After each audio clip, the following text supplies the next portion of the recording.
What is the word? I am back to continue my series on real life One Piece what ifs by popular demand. I read the comments on my previous video and received lots of great suggestions on topics I should cover, so I shall try my best to make a video on each suggestion for the culture, of course. In my last video, link in the description, I pulled an Oda and foreskinned 2 videos, and today I will be covering real life naval admirals and marines who would be admiral level in One Piece. I thought this would be perfectly juxtaposed my pirate video, as sailors are often overlooked by pirates and their fascinating lives and accolades are often overlooked by their propensity for plundering each other's booties. And these aren't pirates, so there's only one way to take it.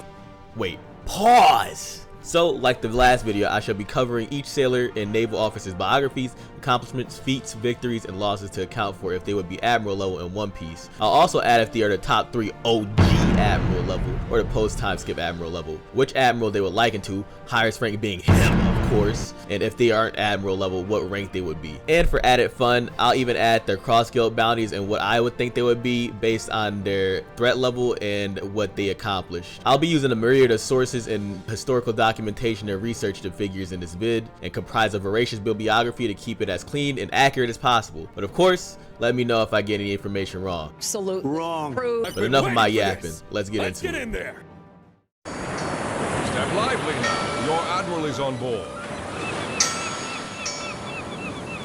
The first admiral we have is the Boxcar G Unit, Raymond A. Spruance, a massively underrated admiral and quite possibly the greatest admiral the US military has ever seen. Nicknamed the Electric Brain on some Dr. Vegapunk type shit and the Quiet Warrior, Spruance was the reason for the US's massively successful campaign in the Pacific Theater during World War II, with the decisive victories in almost every naval battle he participated in, most notably the Battle of the Philippine Sea. With his incredible tactical prowess and military IQ, Spruance graduated Naval Academy at the age of 20 and saw his first assignment as a cadet a year on the Spanish-American War seasoned battleship USS Iowa, and would climb in ranks, being assigned to various destroyers throughout his early career. He served during the last year of World War I, but never saw combat. Would take his first assignment as commander, commanding the USS Aaron Ward alongside the Atlantic Fleet at the age of 29. Spruance's career can be categorized into 2 separate categories: pre-midway, like pre-time skip, and post-midway, like post-time skip. Midway kind of being like Marine Forward, where power scaling is everywhere. Before Midway, in the midst of World War II, he commanded 4 heavy cruisers and guided support ships from his own flagship, USS Northampton, providing support to the ships that launched the Doolittle raids on Japan. Midway marked when the Silent Admiral was born, after the Fleet Admiral Chester W. Nimitz assigned him to the role of Admiral in 1942 after the first in command, Admiral Halsey, became sick with shingles 2 days before a launch from Pearl Harbor into the Pacific, and would later receive the rank 2 years later. He would not regret the decision after he showed that he was really him and sank 4 Japanese carriers during the battle, and Nimitz was so impressed he appointed him as chief of staff. After getting the green light to fuck shit up in the Pacific and pinch a tropical nerve on Japan's front, Spruance came out undefeated in his admiral's endeavors in the Pacific, going band for band and then some with legendary Admiral Yamamoto and even outmatching him. His feats include winning Midway, the Battle of Tarawa, providing naval support to the boots on the ground, the Battle of Saipan, which he commanded the 5th Fleet in the invasion of the Mariana Islands, the Battle of Tinian, where he did the same, which led to the capture of another island in the Marianas, and his most legendary battle where he unleashed his Hoshokuhaku, the Battle of the Philippine Sea, the largest carrier battle in history, where he overwhelmed the Japanese with sheer firepower, destroying 2 Japanese fleet carriers, a light carrier, an oiler, and 6 other ships, with upward of 645 carrier aircrafts and 300 land aircrafts destroyed. It was seen as a decisive point in the Pacific where it was evident that the Japanese Imperial Navy was no match for American firepower, and their defeat was inevitable. He would later go on to win the Battle of Iwo Jima in Okinawa a year later, before Japanese surrendered to a fat man and little boy, where, you know, it caused them to make Toshiba televisions, Pokemon, and One Piece, which I guess, you know, never mind. He commanded 1,500 ships and 535 warships, the largest fleet commanded in history. World of the Warships sponsor me, asses. He was so decisive and calculative, he was seen as an anomaly and quite possibly one of the greatest admirals of all time. For these feats, I definitely say he was a fleet admiral, and see him most similar to Kizaru, since he was exceptionally quick due to the island hopping campaign and his quiet nature to follow orders and get the job done. He might not have been as stoned as him though. I would also like to give flowers to the GOAT Nimitz for orchestrating the theater, but he was a theater commander and not a fleet commander like Spruance. Therefore, I'd compare Nimitz to Sengoku. Some will say he will won because of the US's overwhelming number of ships, but let's not forget that it takes more than manpower to win battle. It actually makes it more difficult from a logistics standpoint, especially going up against legendary Admiral Yamamoto and a legendary fleet. For this, I think Admiral Raymond A. Spruance is a conqueror and actually him. Cross guild bounty, 5 stars. Now before I proceed to shit on Japan even more, I would like to glaze an unsung legend, a god, the one who beat the odds and won the war in heaven. This man could play Solaris, Europa Universalis 4, Victoria, Hearts of Iron 4, Civ, every Paradox and 4X game, and AI War on the hardest difficulties and win without Adderall. He could carry North and South Korea with Kim Jong-un and Il on his back without breaking a sweat. The reason we have K-pop, well, that's not really a good thing, but the reason we have K-dramas, Parasite, Train to Busan, Overpriced Barbecue, Samsung, and Milkus. Even Youngboy dabbed them up at one point. The Zalt-powered genius, a jettison genius, deep-lunged seraphic god of the sea, Yi Sun-sin. Motherfucking Yi Sun. This Korean badass can be easily considered the greatest admiral of all time by a margin. He is seen as an eternal hero, a god of war, and a sempiternal figure in Korea. If you ask any Korean who would win in a 1v1, always bet on fucking Yi Sun. I'm actually astonished this man doesn't have a K-drama or K-pop group or fucking Samsung sponsorship with how much he is revered. This is why Yi Sun is awesome. Yi Sun grew up to a poor aristocratic family in Seoul. His backstory actually wasn't too crazy and you would never know he would become such a maritime genius. He played commander in neighborhood war games with actual bow and arrows, no pussy nerf or airsoft guns, showing his ambition to become a future naval officer. He started at the relatively late age of 28 to attempt the military exam but fell off his horse, broke his leg and failed, but he came back 4 years later at the age of 32 and became an officer. He struggled climbing ranks and finally reached the rank of Sungon Tongisa, I hope I'm not pronouncing that right, or roughly admiral at the age of 47 due to his tenacity and unwillingness to compromise to injustice despite his aptitude in military tactics. He got his shot to godhood when Japanese invaded Korea, spearheaded by the legendary conqueror Toyotomi Hideyoshi, arguably Yonko level himself, but no match for the god of war. Yi knew war with Japan was imminent, so he prepared his fleet. Since Korea was a difficult terrain for invasion and establishing communications, Hideyoshi favored the sea and prepared 1,000 ships with 300 warships to initiate Asia's first true naval war. This was a catastrophic mistake, since the Japanese samurais and land military greatly outmatched Korea's since they were recovering from the Mongol invasions, but their navy was the polar opposite. Korean naval warships and tactics were the best in the east. When Hideyoshi reached Busan, the feat for Yi Sun began. During the war, he accomplished what no other admiral will achieve, a tale of legends. In the 6 years of the invasion and 4 campaigns, Admiral Yi Sun destroyed 26 ships and an additional 20 vessels with no ships lost in his first battle with a green crew at Okpo Harbor. Despite being shot in the shoulder and tanking that shit, nothing, no selling it. Overwhelmingly destroying the Japanese Navy in the Battle of Hansan, sinking 59 of 73 ships and killing over 9,000 soldiers years later. This nearly wiped their navy and Japan had to recover and come back in another campaign. Hideyoshi literally just said, blood, we're cooked. You got it, bro.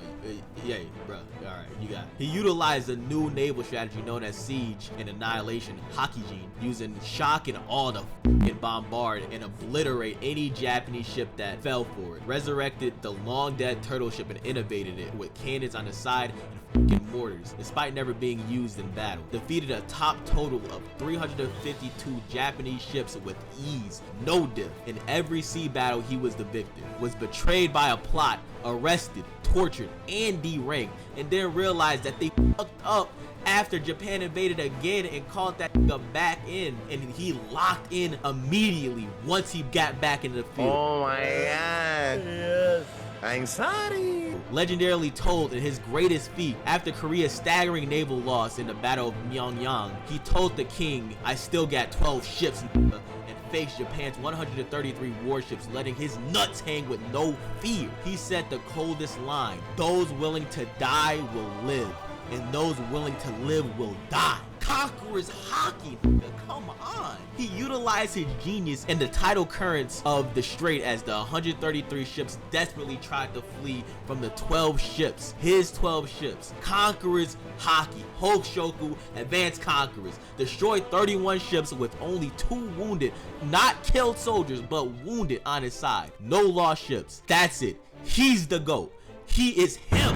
Akainu, red dog level nigga. OCOAA. Advanced Conquerors Hockey, Advanced Conquerors King's Hockey, Advanced Conqueror Armament, Advanced Observation, all of it. He is the greatest admiral of all time in my book. He's him. I'm sorry. In almost all of his battles, he was outnumbered and outmatched and still dog-walked Japan. The cherry on top is when he was fatally shot during a Japanese retreat in his final naval battle of Noryang, and he uttered his final words: "The war is at its height. Wear my armor and beat my drums. No, not announce my death." Dude spit a fucking Tupac bar before he died. Do not compare me to Yi Sun-sin. He is a god of war. Whew. Now that the hyperglaze is over, we can ground ourselves again and bring our focus to potentially the most famous and renowned admiral of all time, Admiral Horatio Nelson. The prolific hero of England came to be known as the greatest admiral of all of English history and solidified his position of glory after the Battle of Trafalgar. No loss, but he accomplished much more than this. Putting my D1 Napoleon Dick Rider feelings aside, this dapper Dan was all in all much more than an admiral. He was an adventurer, a gentleman, conqueror, scholar, lover. Hello, lover. And playmaker, first and foremost. Since Admiral Nelson is by far the most well-known and popular naval commander of all time, with plenty of in-depth literature about this man's life and naval strategies, I won't be able to do this chap justice, but I'll try. Nelson was born in a scholarly but poor family that had a distant connection to the Lord Waffle. That Waffle? His uncle, Captain Suckling, bruh, I can't with these names, took the young Horatio to sea after his mother died and began his naval career as an ordinary seaman and coxswain. Okay, bro, all right, I'm legit done. At the age of 13, becoming midshipman aboard his uncle's ship, ADMIRAble, until his uncle appointed him to other ships to work on and let him have opportunity to gain experience and explore the Americas and India. His early naval career was marked by adventure, taking on voyages to the West Indies and a daring yet unsuccessful expedition to the Arctic at the age of 14. By 18, he was promoted to lieutenant. He saw his first action in the Indian Ocean, where he would contract malaria and be sent home to recover. During this period, he was depressed by his inadequacy, and like many other great conquerors, a flame sparked within the young man. Hockey or spirit surged within him, a urge to prove himself to be capable naval officer. By the age of 20, he was a captain, and a couple of years later, he commanded his own frigate and commissioned attacks against San Juan after Spain sided with America during the Revolutionary War. Fast forward a marriage and affair later, Nelson's genius became noticeable during the French Revolution, with a success to gather reinforcements in Naples to aid in the defense of Toulon against the 24-year-old Napoleon. He then fought 2 Spanish fleets that caught him off guard and was able to, at one point, fight 7 Spanish ships at one time during this Battle of Cape St. Vincent due to the efficiency of British gunnery and Nelson's tenacity, disobeying orders to break from his line and war ship, even boarding and capturing 2 men of war. This incredible and courageous action promoted him to hero and granted him knighthood, and will also be promoted to rear admiral, and he will soon be propelled to legendary status after the Battle of the Nile, after annihilating the Francais after a battle that raged all day against 13 French ships.